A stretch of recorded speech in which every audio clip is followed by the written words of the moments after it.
gambling picks are right now, and they're brought to you by our friends at Zen Sports. Also, Chattanooga Mortgage. Congratulations. Your home search just got easier. Buying a home in Chattanooga has never been easier than Chattanooga Mortgage. Go to chat with 2tsmortgage.com. That's chat with 2tsmortgage.com. Also, shout out to our friends at Meridian Insurance, covering your world. I save like a couple of $100 a month.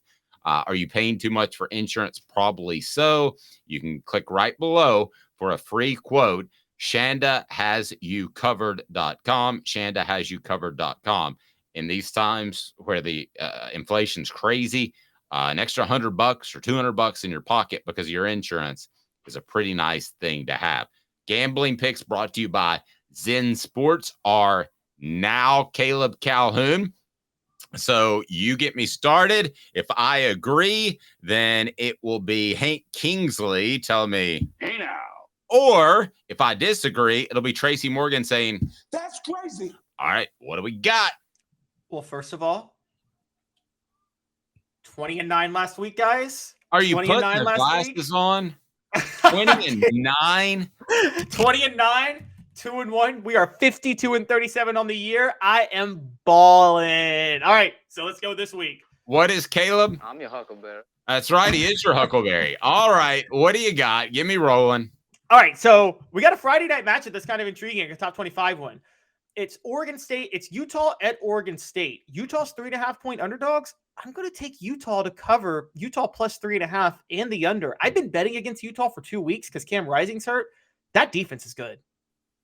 No, I agree. And they're the most physical team west of the Mississippi. Hey now. So I will take Utah. All right. Kentucky, Florida, go. Next one.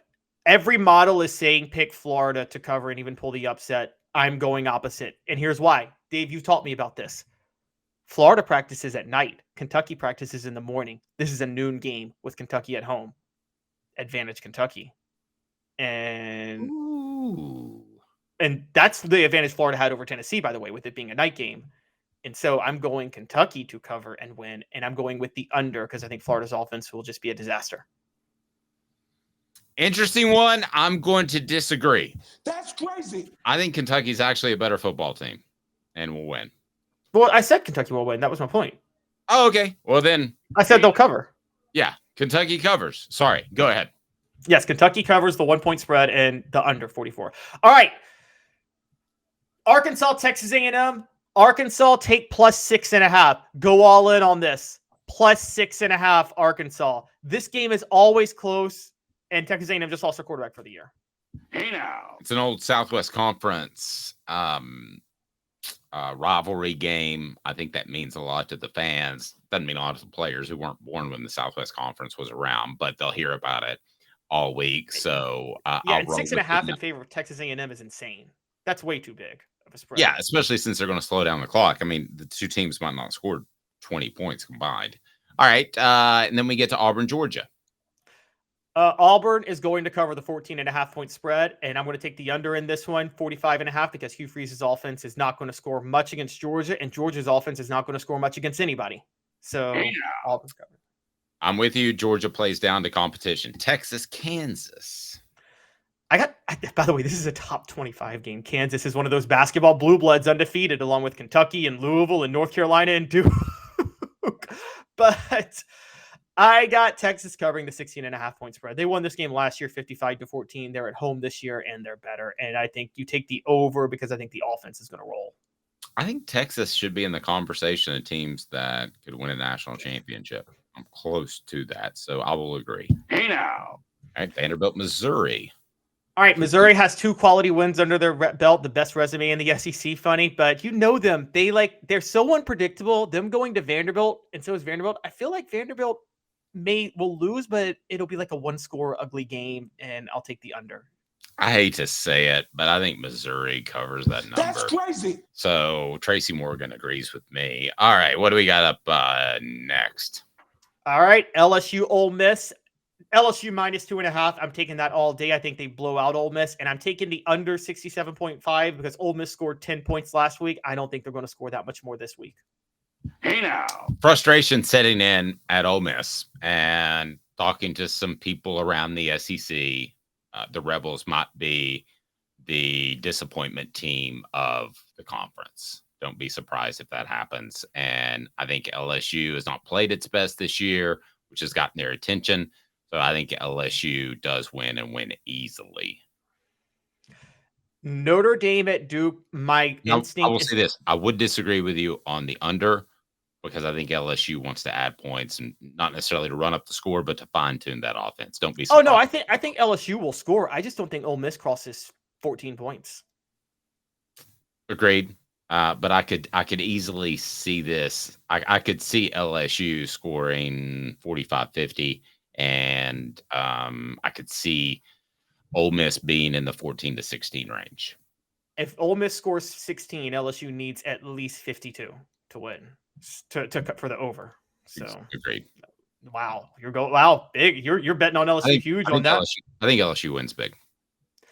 All right, so my advice is don't bet this game, but by Dave's contractual obligation, I have to bet every top 25 game, so I'm doing it. Because I don't know, but it's Notre Dame at Duke, and I'm taking Notre Dame -6, but I'm taking the under because of Marcus Freeman's defense, but I don't want to bet this game. That's crazy. I'll take Duke. Big game on campus. Walking into a buzzsaw. I think they'll keep it close. I do love the under. Tennessee, South Carolina. Do we want to save that for last? Yeah, we'll save it for last. That's fine. Okay. Right after that, Alabama at Mississippi State. Alabama -14.5, under 46.5. Alabama showed last week they're going to win with really, really good defense, old school. Think like a 27-3 game, something like that. Hey now. Agreed. Picks of the week, the ones that actually make you money. You've got 3. Tell me what you got. All right, USC at Colorado. I did the under with Colorado, Oregon last week. I am the under 73.5 for USC and Colorado. Even if USC scores a lot, I don't think Colorado can move the ball on elite defenses. And I'm not saying USC's defense is elite, but it's good enough. Hey now. Hey now on the under, but that's crazy. I think Colorado covers the 21.5 point spread, which I know is not your key bet, but I think they'll bounce back and play better than most people think. Then Arkansas, Texas A&M.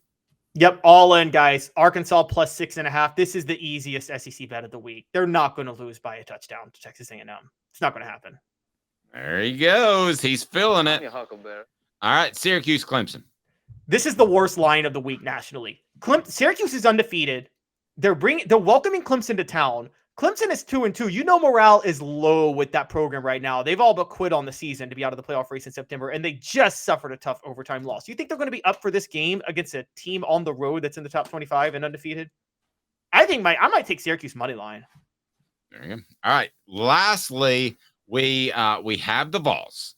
So let's talk a little bit of Vols and what you see of this game. I'm not going to give my official pick, but I will give you my pick in terms of what I believe happens in this game. So right now, the number seems to have settled at 12. Tennessee, a 12-point favorite versus South Carolina. The over is 63.5. You like Tennessee minus the 12. You like the over. Why? I think Tennessee figured out some kinks on offense last week that they finally have realized how the best way to maximize Joe Milton's potential. South Carolina, we talk about how Tennessee hasn't been tested by elite defenses this year at all. South Carolina is still worse with their pass defense than maybe anybody Tennessee's faced this year. And that's crazy to say. So Tennessee should be able to air it out easily on South Carolina.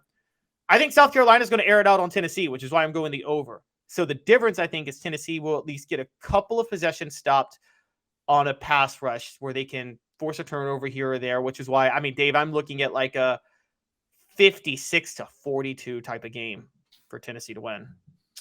I'm not going to give my official pick quite yet, but I will tell you, I think Tennessee will be able to control the line of scrimmage offensively, and that means a lot because they haven't at times this year. I think that I'm leaning towards Tennessee covering that 12, and I think that the Vols will play really well against South Carolina. I didn't feel confident they'd play well against Florida, but in the end, is Joe Milton going to have you picking Tennessee to win by 12 is based off one thing, and one thing only. Joe Milton can't have a streak where he goes 1 for 8 or 1 for 6. If that happens, then South Carolina stays in the game because it throws off Tennessee's tempo and the rhythm completely. So basically, you're betting on Joe Milton, whether you like it or not. Yes, and if he lets me down, he won't have to answer to me. He'll have to answer to Josh Ward's callers for 2 weeks because there's no game next week, and the Nico talk will explode. Well, even if they win by 10, it's not going to, the Nico talk's not going to explode. But if he has the 1 for 8 streak, you think it explodes? If he has a 1 for 8 streak and I'm not they saying win if by 10. No, I'm not saying if they. I'm saying if Tennessee. No, I'm not talking about whether or not Tennessee covers. I'm saying this is just at this point. I'm talking win or lose. If Tennessee were to lose to South Carolina and Joe Milton has the 1 for 8 streak, I don't think he comes back from it. I don't think there's a possible way for Joe Milton to bounce back for that, Dave. I'm going to be honest. Yep. Interesting. SC Scout guy, and we love his input, says, I think South Carolina is going to come out throwing and attacking that secondary fast. I think the plan will be to score and score as fast as they can. Well, nobody says they want to score as slow as they can, but I do think Tennessee's secondary is vulnerable, and I think this whole game just rests on Joe Milton. I think it's incredibly simple.